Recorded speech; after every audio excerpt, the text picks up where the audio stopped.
Thanks for hopping on today. Thanks for having me. Good to see you again. So I know you've only got a few weeks left at Brainwave till you go on maternity leave, but that's really exciting. Tell me about what you do at Brainwave. Yeah, so Brainwave, so we're a charity. We support children and their families with brain injuries, illnesses, and neurological conditions.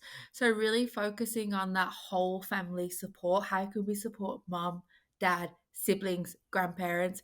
Because the more that their cup is full, the more that the child is supported. So, we're really focusing on that family unit.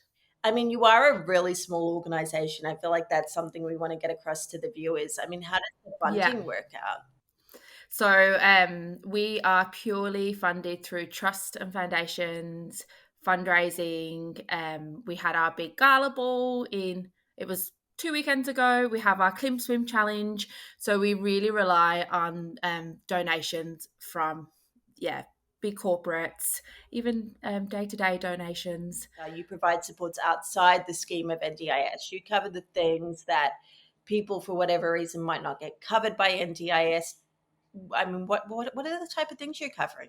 Yeah, absolutely. It's something that we're really proud of actually being able to support outside of those funding restrictions. So a big part of what we do is we have equipment and therapy funding. So our funding bucket is still quite small due to COVID, but like I just mentioned, we're actively fundraising all the time to try and build those funds. But it means we can be more creative to what we fund. So we can fund equipment and therapy for those who aren't eligible for NDIS.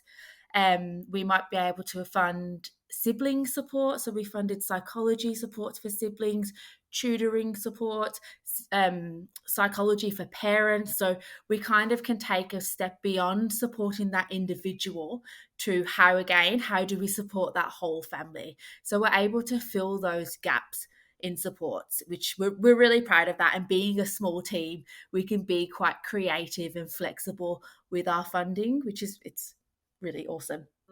You were telling me about that gala ball. Tell me more about that. Yeah, so we restarted our annual gala last year post COVID. So it was something that we did traditionally in Victoria and New South Wales pre COVID.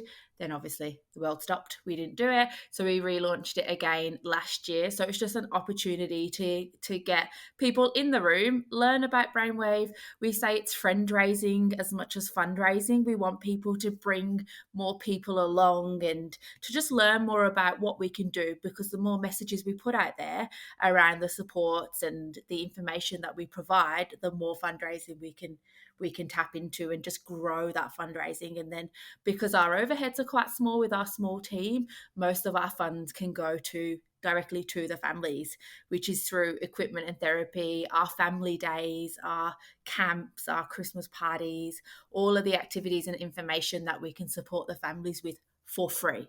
So I think that's a really beautiful part of Brainwave is there's no cost to the families whatsoever. Everything that they attend and tap into is completely free, and it's opt-in, opt-out.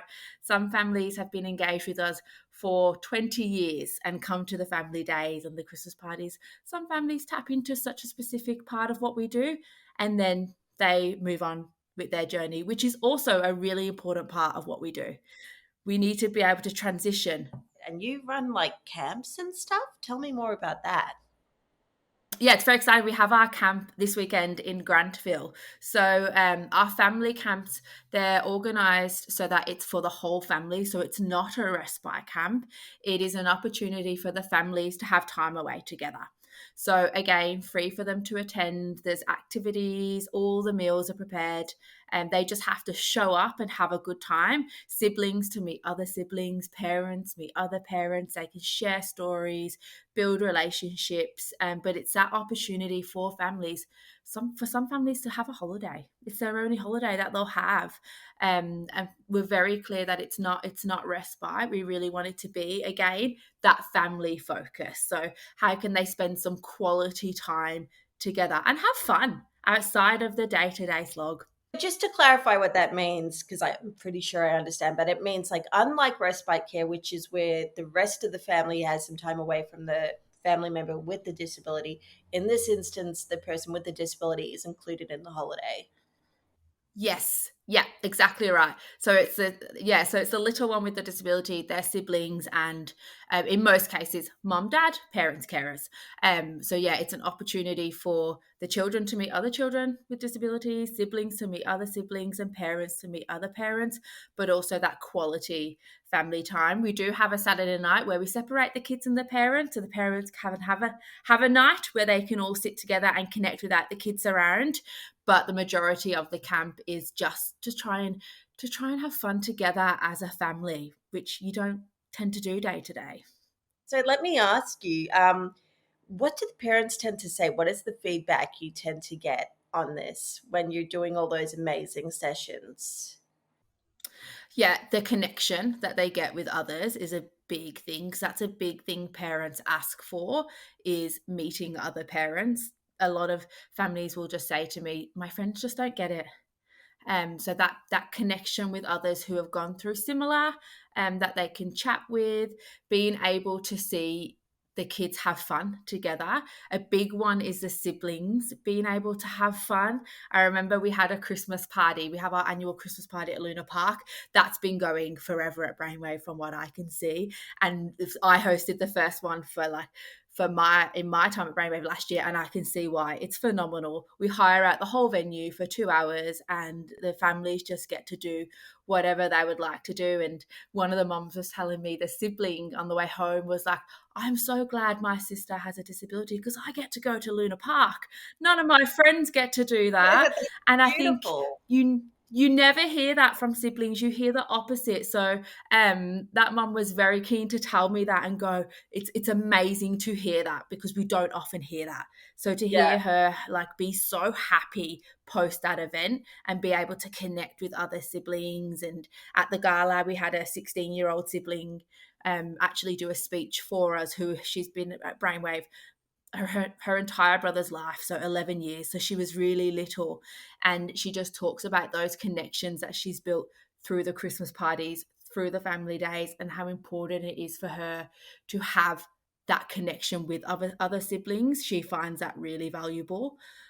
So it's really nice to be able to provide these families the opportunities to always bring the whole family along. And we work with a lot of families from point of diagnosis. So within the hospital, post hospital discharge back into the community. So the whole world has been the hospital setting, that's been their community, and then re-engaging back into their home and back into their community. That's the one thing that they struggle to find. They're linked in with therapists. They've got, say, NDIS on board. They've got the equipment, but it's that peer to peer support, which is it's so difficult to find, and it's not one shoe fits all. So we work quite closely with families on what that looks like for that family. Some of them really can join in with other families at family days. Some need it in a more one-to-one environment where they're connected with others intentionally. Some need it organically. So we're quite person-centered when it comes to supporting the families as well, because we're people. We're all different. Because I think, did I mention to you that disability can start to feel really Yeah, bureaucratic because you got to go through the hospital system and tick a lot of boxes. And even with NDIS, there's controversy at the moment because, you know, participants are worried that they're going to make it a yeah. lot more regimented and formal. And I think you take that out of it. Yeah, absolutely. Yeah, yeah, we definitely do. We definitely try to do that. We don't want to be another support. We want to be, yeah, more person centered. So it's more about what are your needs, wants, what can we make life better for you? Even if it's just a small thing like connecting you with someone like CPSN, how do we make that much easier and much smoother for you? I feel like even though we're nonprofit, there's a lot of disability organizations that get way too corporate and they're like, no, you must be with us. And, you know, it shouldn't be about that if the priority is the client, right? Yeah, completely agree, and that's exactly our philosophy. We're not name first. We're all about how do we put that family first. And I've always said in my entire career, in a way, you've done your job well if you've put yourself out of a job. And I feel like that. Yeah, I feel like that relates to brainwave in a way as well. If a family doesn't need brainwave anymore, it means that they're really connected elsewhere, and that's our job done really well. Of course, we still want them to come along to their family days because that's something that they enjoy. But if they don't need Brainwave as a support system anymore, then we've done our job really well because it means they're really well connected. Yeah, I love that. I love that so much. I think that, I've had some really good support workers in my life who have the same philosophy. I'm going to be Mm. pursuing some therapy soon. And I had one of my support workers write me a really beautiful, glowing letter to help me with the therapy. And she's like, I don't want to write myself out of a job, but if this works for Natalie, it works for Natalie. And I think that's the philosophy people should adopt. The one thing I wanted to ask you about age brackets, is there an age cutoff with your service? Originally, it has been 18. We are trying to change that to 25, because we think that 18 is another transitional period for families because you leave pediatric. So we are trying to increase our age to 25 because then we can be that support through what's the next life transition, especially because the pediatric services all end and it can be another really overwhelming time, just like all the other times. It's a big life transition Huge. because I've got cerebral palsy, and I remember I obviously RCH, amazing resource, had all my surgeries there, all my treatments.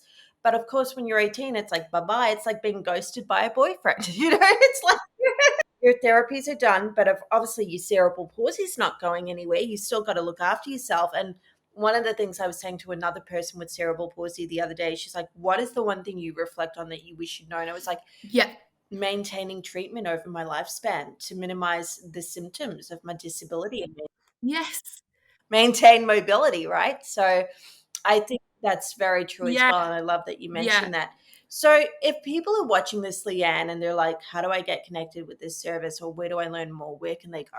So we're on all socials. So we're on Facebook and Instagram. We're not on TikTok yet, but watch this space. And then just our website. We are currently changing our website, but has all the information on there. If I'm and there's just a tab that says for families, and then you just click registration.